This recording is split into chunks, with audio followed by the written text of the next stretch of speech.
ওম নমঃ শিবায়। জয় শিব শম্ভু। বন্ধুরা, আজ 11ই মার্চ 27শে ফাল্গুন সোমবার।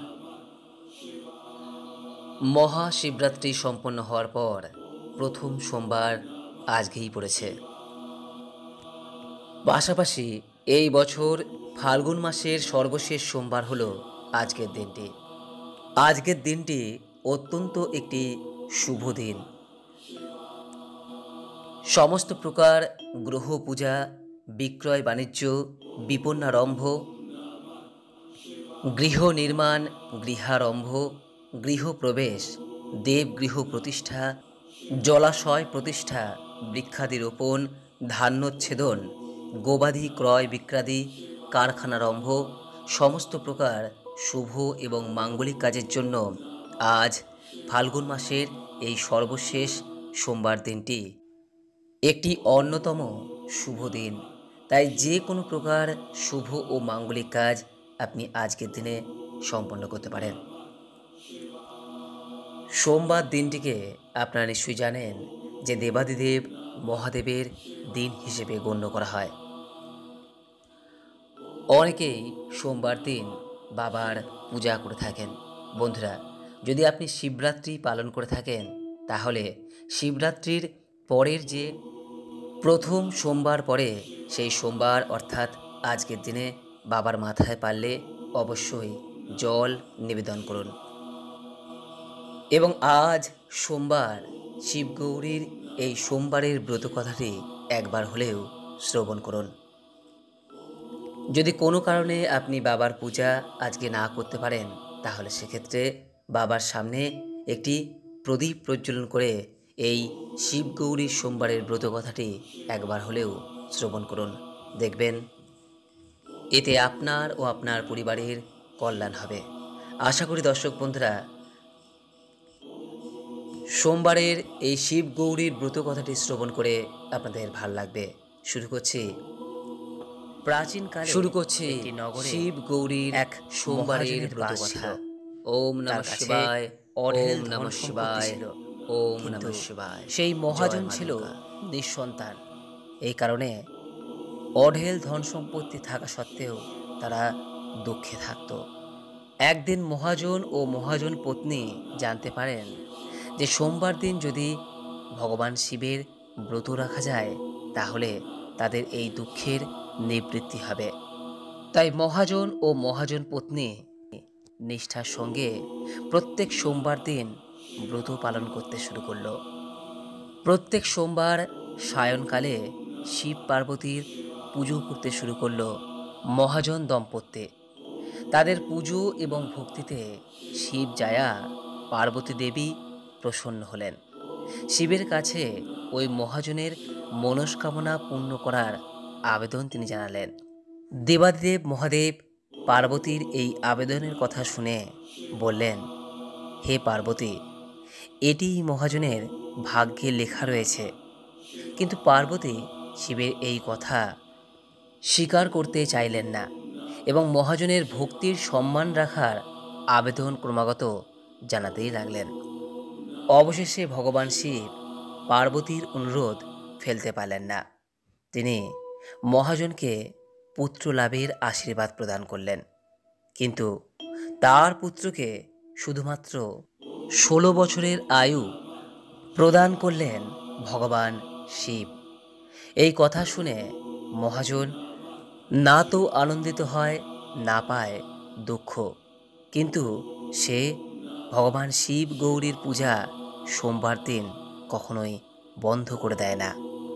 নিয়মিত সোমবারের ব্রত উপবাস রেখে সায়ংকালে ভগবান শিব গৌরীর নিষ্ঠা ও ভক্তি সহকারে পূজা করতে লাগল।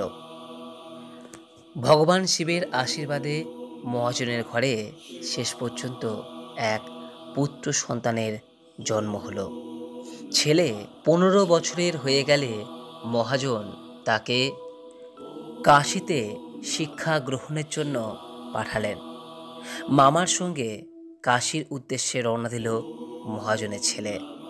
মহাজন নিজের ছেলেকে টাকা পয়সা এবং ধন দিয়ে বললেন, কাশী যাওয়ার পথে অবশ্যই যেখানেই ভগবান শিবের মন্দির পাবে সেখানে পূজা করবে, যজ্ঞ করবে এবং সেখানকার দুস্থ মানুষ ও ব্রাহ্মণদের ভোজন করাবে ও দক্ষিণা দিয়ে অগ্রসর হবে।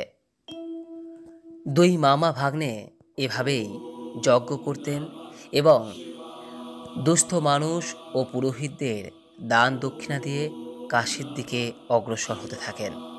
পথে একটি নগর আসলো।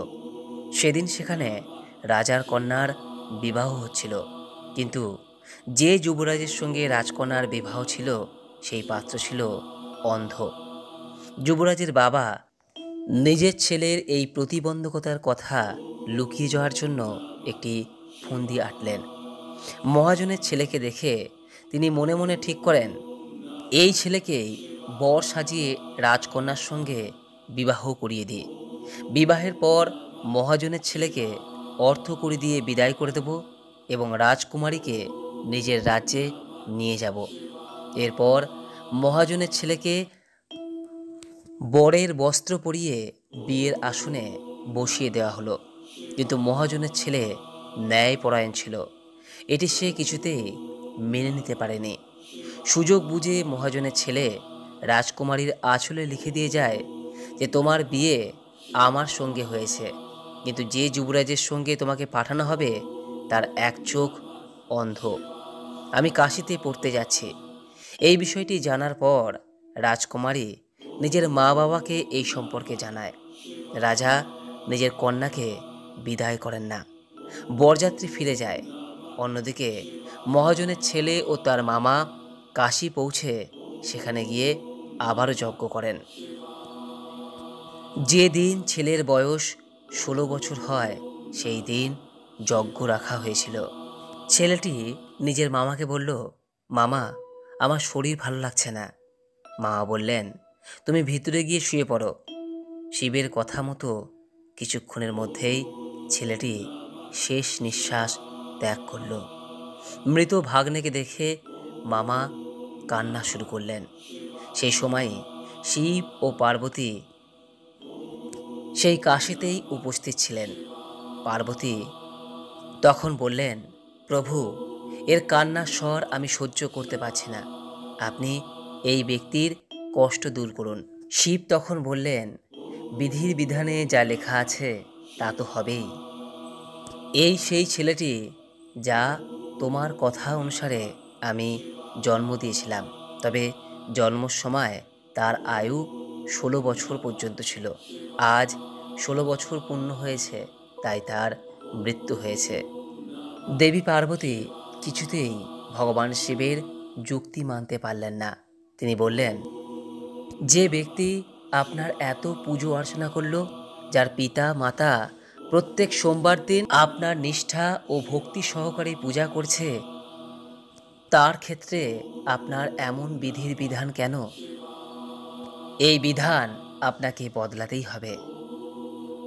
শেষ পর্যন্ত পার্বতীর অনুরোধে ভগবান শিব মৃত বালককে জীবিত হওয়ার আশীর্বাদ দিলেন। শিবের আশীর্বাদে সেই বালক তৎক্ষণাৎ জীবিত হয়ে যায়। শিক্ষা সমাপ্ত করে সে নিজের নগরের উদ্দেশ্যে রওনা হয়। পথে পুনরায় সেই নগরে পৌঁছায় যেখানে রাজকন্যার সঙ্গে তার বিবাহ হয়েছিল।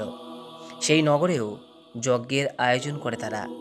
ছেলেটির শ্বশুর তাকে চিনে ফেলে, তার আপ্যায়ন করে নিজের কন্যাকে তার সঙ্গে বিদায় জানায়। এদিকে মহাজন ও তার স্ত্রী অভুক্ত অবস্থায় ছেলের প্রতীক্ষায় বসে থাকেন। প্রতিজ্ঞা করেছিলেন যে ছেলের মৃত্যু সংবাদ পেলে তারাও প্রাণ ত্যাগ করবেন, কিন্তু ছেলের জীবিত হওয়ার সংবাদ পেয়ে অত্যন্ত আনন্দিত হয়ে পড়েন। সেই রাত্রে মহাজনের স্বপ্নে এসে দেবাদিদেব মহাদেব শিব এসে বললেন, হে শ্রেষ্ঠী, আমি তোমার সোমবারের উপবাস ও ব্রত পালনে সন্তুষ্ট হয়ে তোমার ছেলেকে দীর্ঘায়ুর আশীর্বাদ প্রদান করেছি। যে ব্যক্তি সোমবারের ব্রত রাখেন এবং ব্রত কথা শ্রবণ করেন, তার সমস্ত দুঃখ কষ্ট দূর হয় এবং সমস্ত মনস্কামনা পূরণ হয়। এই বলে ভগবান শিব অন্তর্হিত হলেন। তাই বন্ধুরা, প্রত্যেক সোমবার দিন চেষ্টা করুন ভগবান শিব গৌরীর পূজা করতে। আর সোমবার দিন যদি আপনার জন্ম হয় বা জন্মকুণ্ডলিতে যদি আপনার চন্দ্রদোষ থাকে বা আপনার আরাধ্য দেবতা যদি শিব হয়ে থাকেন, তাহলে সোমবার দিন অবশ্যই নিরামিষ আহার গ্রহণ করুন এবং ওম সোম সোমায় নমঃ বা ওম নমঃ শিবায় এই মন্ত্রটি আজকের দিনে 108 বার উচ্চারণ করুন এবং সব শেষে ভগবান শিবের সামনে একটি প্রদীপ অবশ্যই প্রজ্বলন করুন। আশা করি দর্শক বন্ধুরা এই ভিডিওটি আপনাকে সমৃদ্ধ করেছে। ভালো লাগলে লাইক করবেন, পারলে শেয়ার করবেন। সকলেই ভালো থাকুন, সুস্থ থাকুন এই কামনা করে আজকের মতো ভিডিওটি এখানেই শেষ করলাম। নমস্কার, ধন্যবাদ। ঈশ্বর আপনার মঙ্গল করুক।